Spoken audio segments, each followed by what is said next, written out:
Dua punggawa Garuda gabung klub elit Eropa. Media Inggris soroti timnas berkat wasit kontroversial. Publik Malaysia tuntut laga uji coba. Simak informasi selengkapnya hanya di Garuda Space Update.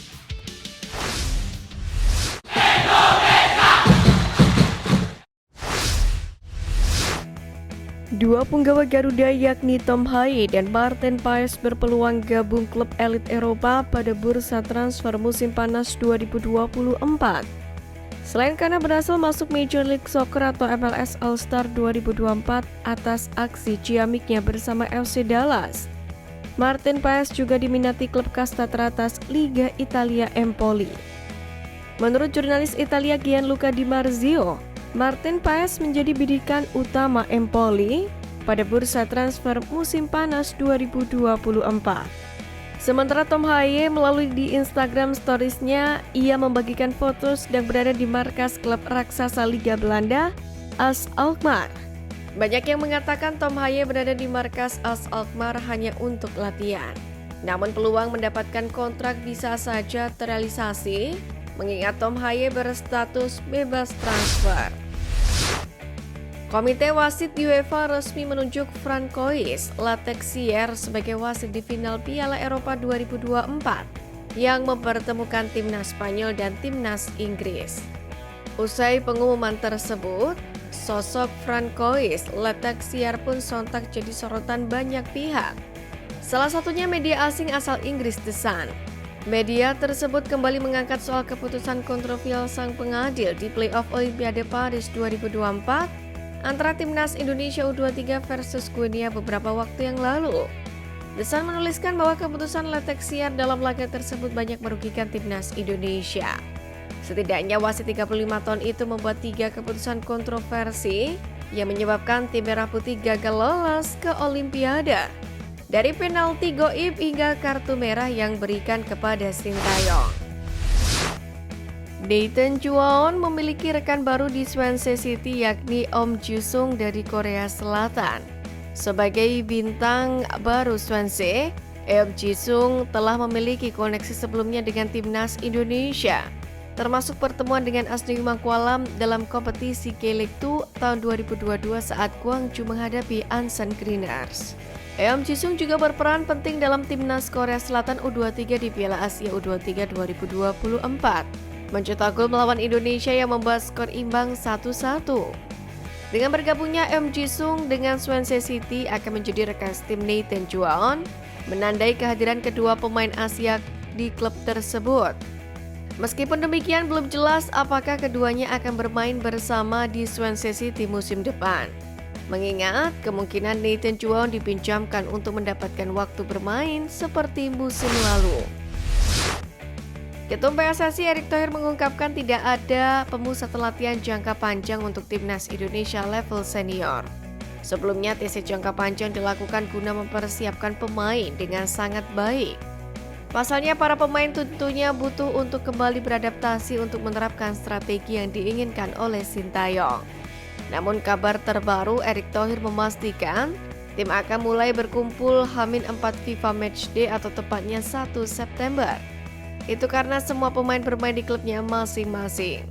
Kendati demikian, Menteri BUMN tersebut meminta kepada klub untuk memainkan pemain berlabel Timnas Indonesia, khususnya klub yang berlaga di kompetisi Liga 1 2024-2025.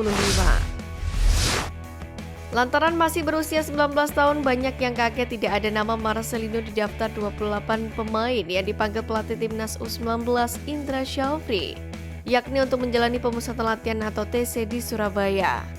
Kendati demikian, Indra Syafri sudah jauh-jauh hari menegaskan bahwa tak akan memanggil pemain yang pernah membela Persebaya Surabaya tersebut. Alasannya sederhana, Indra Syafri ingin memberikan peluang bagi pemain lain ketimbang mengandalkan Marcelino.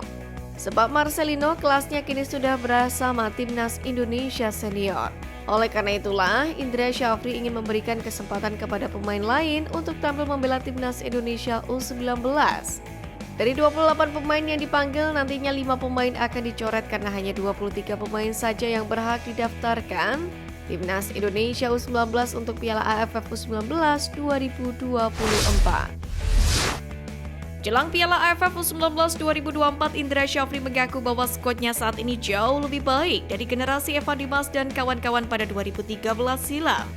Saat itu Evan Dimas dan kawan-kawan sempat digadang-gadang sebagai generasi emas sepak bola Indonesia. Selain itu, timnas U19 Indonesia pun berhasil menunjukkan progres yang luar biasa. Skill individu skuad saat ini lebih merata berdasarkan banyak tes yang dilakukan oleh staf pelatih timnas U19 Indonesia. Di Piala AFF U19 2024 sendiri ada perubahan format mengingat kali ini ada 3 grup yang masing-masing berisi 4 tim dengan total ada 12 kontingen. Dari 3 grup itu hanya ada 4 tim saja yang lolos ke babak final. Slot ke semifinal itu hanya diberikan kepada tim berstatus juara grup, sedangkan satu lagi adalah tim runner-up terbaik. Hal ini akan semakin menambah sengit persaingan karena tiap tim perlu memuncaki grup demi memastikan lolos fase gugur.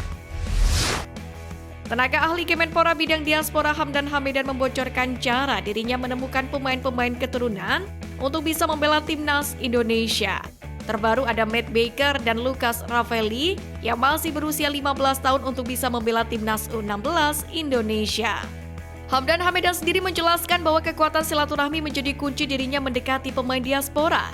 Selain itu, dari obrolan awal dengan satu pemain, Hamdan biasanya menemukan informasi soal pemain diaspora lainnya.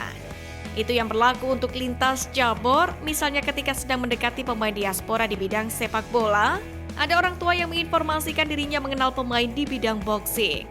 Baru-baru ini, Hamdan Hamidan juga membocorkan bila penyerang NEC Nijmegen U21, Mauro Zylstra sudah masuk daftar yang dia kumpulkan. Bahkan, Mauro termasuk daftar 10 besar penyerang potensial bagi Indonesia. Tim-tim Asia Tenggara saat ini telah berlomba-lomba menggelar turnamen dan laga uji coba melawan tim kuat di penghujung akhir 2024. Hal itu tak terlepas dari kesuksesan timnas Indonesia melaju ke putaran ketiga kualifikasi Piala Dunia 2026 dan menjadi satu-satunya wakil ASEAN. Untuk menjaga gengsi sekaligus jaga-jaga agar peringkat FIFA mereka tidak sampai dilampaui timnas Indonesia, FIFA Matchday pun dimanfaatkan. Contohnya Thailand menggelar turnamen Piala Raja 2024 dengan mengundang 3 tim yakni Suriah, Tajikistan, dan Filipina. Sementara itu Vietnam menggelar turnamen dengan India dan Lebanon sebagai lawannya, namun tak berhenti sampai di situ. Vietnam dan Thailand juga dikabarkan telah sepakat menggelar laga uji coba dan masuk dalam agenda resmi FIFA. Seolah tak ingin kehilangan pamor, Republik Malaysia pun menuntut federasi agar kembali menjalin komunikasi dengan Rusia, yakni untuk menggelar laga uji coba. Rencana itu kembali digelorakan seiring usaha Thailand menggelar laga persahabatan melawan Rusia. Malaysia pun merasa punya peluang yang sama. Publik Vietnam menyambut baik usul penunjukan Nova Arianto sebagai pelatih timnas Indonesia di Piala AFF 2024 ini. Salah satu media Vietnam, The Tau 247.vn, bahkan sampai melempar pujian untuk mantan bek Persib Bandung dan timnas Indonesia itu. Media tersebut menilai bahwa Nova Arianto telah menunjukkan kualitasnya di Piala AFF U16 beberapa waktu yang lalu. Meski begitu, kabar terkait penunjukan Nova Arianto sebagai pelatih timnas Piala AFF 2024 baru sekedar wacana. Belum ada lagi informasi lanjutan perihal kepastian kabar tersebut. Untuk itu menarik dinantikan lebih lanjut. Sekian News Flash kali ini Sobat Garuda. Mari terus dukung perjuangan timnas Indonesia. Nantikan News Flash Edition dari Garuda Space selanjutnya. Terima kasih dan salam olahraga.